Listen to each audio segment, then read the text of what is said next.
Hello, right.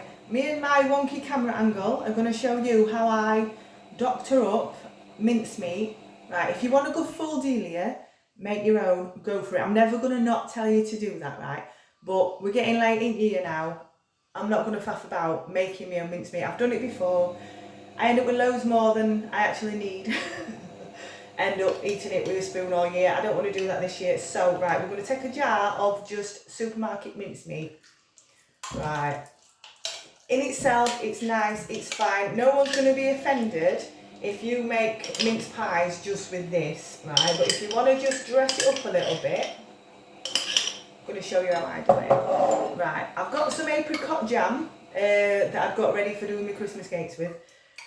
You can use anything at this point, whatever flavours go, because so many flavours go with mincemeat. You know, you raspberry jam, blackcurrant jam, anything will work. But I'm going to put a big dollop in the apricot in because I think, well, I've got it in. Right, so what I'm doing, I'm just using what I've already got in the house.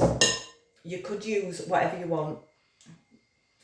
Messy hands already. Right, I've got some almond extract. I love it nutty, right?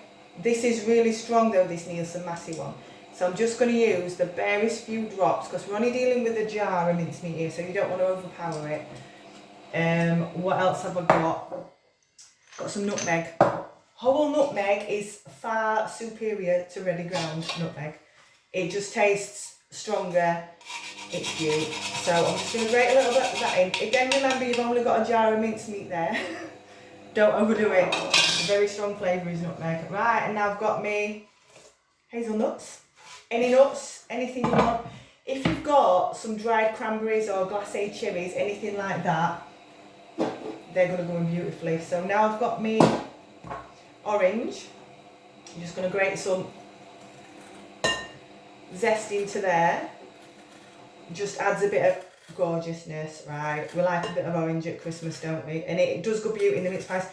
If you make your own pastry, right, there's no wrong with using ready-made supermarket pastry, right? If you make your own, grate a bit of orange zest into your pastry, takes it up a notch.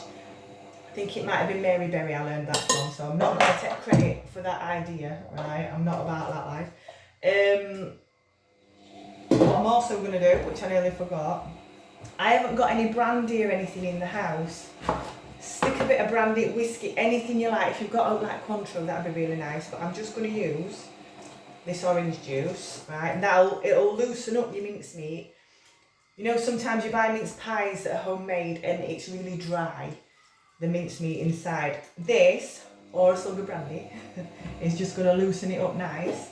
Then I've got an apple. Now again, it's only one jar of mincemeat. I'm not going to overdo it with the apple, so I'm just going to put half. This is like a Granny Smith, so it's going to be quite tart.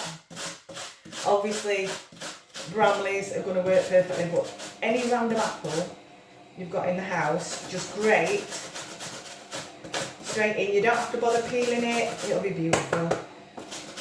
Because this is all going to stand just for a day or two and just all mush together and be lovely. Right, and then we've got vanilla bean paste. Just adds a nice little bit of smoothness. You measure that with your heart, don't you? It's like garlic, you just put whatever you wanted.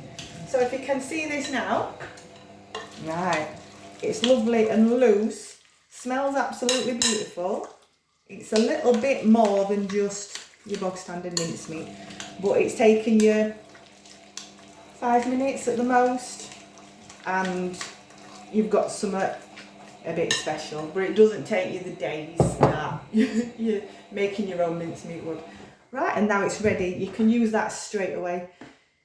I am going to leave it stand a couple of days, but if you're making your mince pies now, you can go for it. It's perfect. Enjoy.